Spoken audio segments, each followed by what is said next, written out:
Hey everyone, oftentimes I see a lot of people want to know where to get products from to use with their Cricut and Silhouette, and in this video I'm just going to go quickly through like where you can find all this product and what you may need to use for certain projects such as cups, wood signs, shirts, that kind of thing. So first off, a common question I always see is like where to buy your vinyl from, and which is like the best vinyl. There's so much out there. When I need something quick, I normally just go with Cricut. Michael's is a good place to get this from, or Hobby Lobby. They do have sales at times. I normally only get it when it's on sale, and Cricut isn't the worst brand to use. Like, I like it, some people do not. It depends on the color. Some colors are harder to weed than others, but Cricut's a good brand. Another good brand would be Oracle, and it's 651. They have different numbers, but 651 is permanent vinyl, so you want to use permanent vinyl depending on the project. And this can be found at Michael's. They oftentimes do have a lot of coupons, or if you're a teacher, you get an additional 15% off. I don't think you do on Cricut, but you do on Oracle, and they always run sales on this, so when they do, I would stock up. Like I said, you can order this from Amazon, but if you need something quick, I would go to a craft store such as Michael's or Hobby Lobby. Another good brand would be Craftables. They're a pretty good brand. They have heat transfer vinyl and regular vinyl. And the difference between the two, heat transfer is for shirts. You can tell with this sheet how it has kind of like a matte side and a glossy.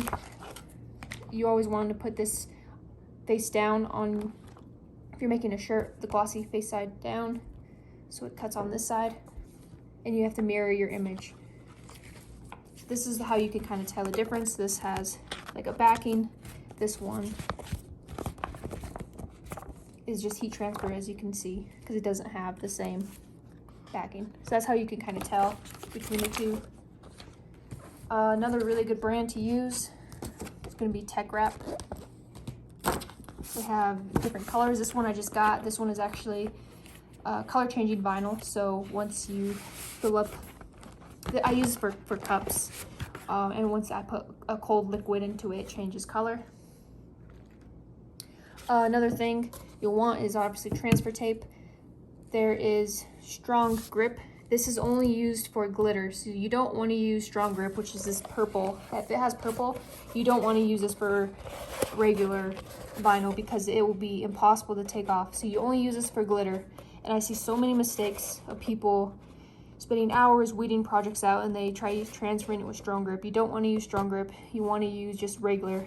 And how you can tell is it will not say Strong Grip. It will just say transfer tape. Cricut is a good brand to use. Oracle is another one to use that I personally use. I've seen people use painter's tape to transfer. I've also seen people use lint roller as well. Those all work. So now to kind of get into different projects you can do. Obviously, you can make Starbucks cups. These are some of the ones I recently did. You kind of see here, you kind of get the point. Where do I get these designs from? So I either make them from scratch or Etsy. Etsy has SVG files for you to download, and that's how you can make these, is through some of those files. I use permanent vinyl, such as this. This is permanent vinyl. Like I said, Tech Wrap is a good brand to use. That's where I get the holographic kind of looking one. Starbucks does have smaller ones too, but where can you get these cups from? A lot of people, I see that's like a very common question. You can get these cups from Starbucks. The small ones are only overseas, so you have to get that from Etsy. I do see people buying it off DHgate and other websites, but from what I've been told, those are fake. Like, the logo will rub right off once you rinse underwater. I've seen that happen to people. So the small ones you cannot get in the United States. You have to buy it from a seller, and that's why these ones are so pricey. People sell these for $5 and up a piece for the small ones. I got mine from a known seller on Facebook, so I know these ones are authentic, but you got to be careful with them. As far as these ones, you can get these from regular Starbucks. You can ask the barista. Half the time they are behind the the counter. They can order you some. If say you need like 100 in a sleeve, you can ask them to. It depends on the location and manager, of course. But these cost, it comes with the lid and a straw and cup. It ranges from $3 to $4 depending on your location and state. In Texas, I was paying $4 a piece. In Colorado, I was paying $3. So it really depends. Another question, because a lot of people want to know, is what to use to, I guess, seal it. You don't technically have to use anything to seal the cup. Permanent vinyl should last as long as you don't put it through the dishwasher, although I've seen some people run it through the dishwasher and it'd be fine. But they technically have to cure for at least 48 hours before using the cup. But a lot of people do use epoxy, which is toxic. If you want to do your research, it kind of goes back and forth whether or not it's safe for Starbucks cups or not. But instead of using actual epoxy, which is a chemical, and I've seen people have allergic reactions to epoxy, and you definitely want to use it in a well-ventilated area because it is so strong. But in place of that, you can use Bright Tone. This is Crystalic. I don't know if I'm saying that correct, but it's a alternative to epoxy. This is non-toxic. You can just put this over your cup, like with your hands if you wanted to, but I would wear gloves just so you're not getting messy. But in place of epoxy, you can use this. It is a little pricey, but it is worth it instead of using epoxy. And then it's water-based as well. So this is something that people can use to seal the cup. But you have to use several layers of this, and that can be another video. So that's kind of it for the Starbucks cups. I see so many common questions: where to get the cups. Do you have to seal them? Technically, no, you don't need to seal them.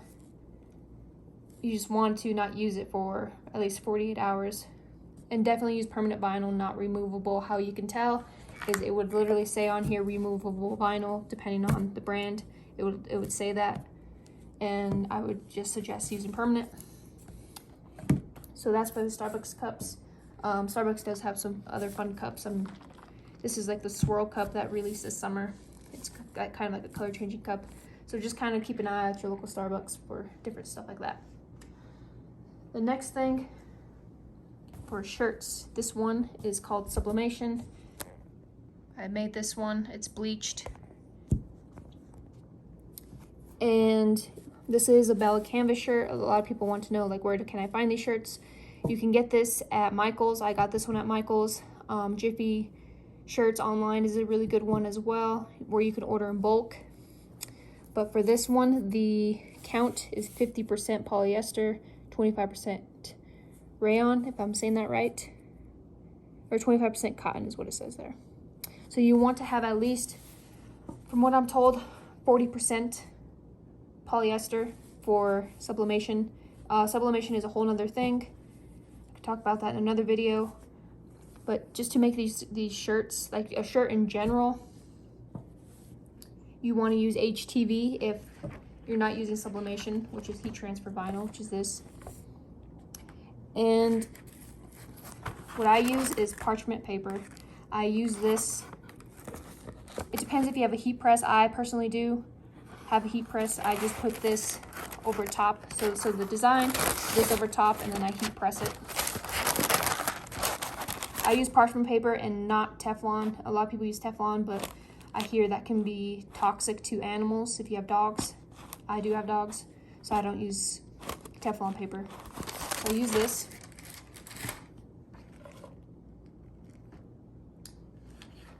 And for smaller projects, you can use the mini Cricut press. This is worth it to me. I think it's like $50. There are other alternatives out there, but a lot of people I see ask, is this worth it? To me, yes, it is, especially for smaller projects. The next thing that people ask about is the Cricut Easy Press. Is it worth it? Yes and no. I would personally get an actual heat press because for that amount of money, it's worth it. So you don't have to worry about, is there enough pressure? Or, yeah, if there's enough pressure when you try to press your shirt, if you're using HTV, because I see a lot of times people aren't pressing it for hard enough, or the heat isn't hot enough. so when they wash their shirt, it peels right off. So I would personally get a heat press. But yeah, supplies, like I said, where to get your shirts, Michaels and Jiffy shirts. But if you wanted to do a bleach shirt, like this one is here, you want to have at least 50% polyester, 25% cotton. That's what I found to work for me. I'm sure, I know there's other options, but this one is, like I said, sublimation. This is a different kind of thing, which I can go into in another video. So that's that. And then one of the other final things, sorry, my dog barked, is this wood round. Set this down. As you can see here, this is a wood round. A lot of people ask where to get these from. Home Depot is where I get it from. Lowe's also has them. And they run from, well, I just noticed Home Depot just recently raised their prices. So I think they run $8 to $10 depending on location. They were $6 something. There's also a shortage of those. What you need for that, if you're going to kind of tape it off, like you see in a lot of videos, maybe you only want the middle part painted, you'll want to use painter's tape, and you'll definitely want to use Mod Podge. So after you place the tape on it, you want to brush some Mod Podge over the tape area, because otherwise it will bleed through, and then when you go to pull off the tape, you will see lines, you'll see streaks, and possibly it bleeding through, so you won't have a nice clean line. So you'll want these two. Another thing you definitely want is polyacrylic. It's a clear gloss. I spray this last, so I'll paint it depending on if I stain it or if I, let's see if I have an example. I don't. So I'll use a stain typically. If it doesn't have polyacrylic within it, then I just, after I paint it all, whether it's with acrylic paint or a stain, after I let it dry, I spray it with this. The reason why you want to spray it with this is so it sticks to the wood. If you're using, or you can use heat transfer vinyl, or you can use regular vinyl here, and you'll want it to stick to the wood properly. So that's why you want to use this. If you are using HTV, this is a perfect tool to use for that. Or if you're just going to use regular vinyl, you'll want some transfer tape with that. Here's a stain I use, actually, Rust-Oleum. I use this. It doesn't have the polyacrylic or polyurethane in it, so I'll spray it typically with this. And then one of the last things a lot of people like to make is those welcome mats. So you'll want to use a stencil for that, or you can use permanent vinyl to make the stencil and then lay it on. And then a lot of people like to pin it to the mat so it doesn't move, but a lot of people use this Flex Seal. So you just kind of spray it and let it dry, and then you kind of just peel off the stencil that was on it. But this is like the main, I guess, supplies you need for the different projects for your Cricut. I could get into detail about all of the projects, like I can go into detail about just wood and me doing one, but just kind of wanted to go through because I see so many questions asked on Cricut groups, YouTube in general, where to even get these supplies, or what supplies do you use. A lot of stuff like this can come from the Dollar Tree. I shop at the Dollar Tree when I can. Stuff like these three are from Walmart. And yeah, I typically get things that are on sale. I don't really like overpaying. So I'll get stuff from Amazon too, just depending on when I need it and stuff like that. So yeah, thanks for watching. If you have any questions, let me know.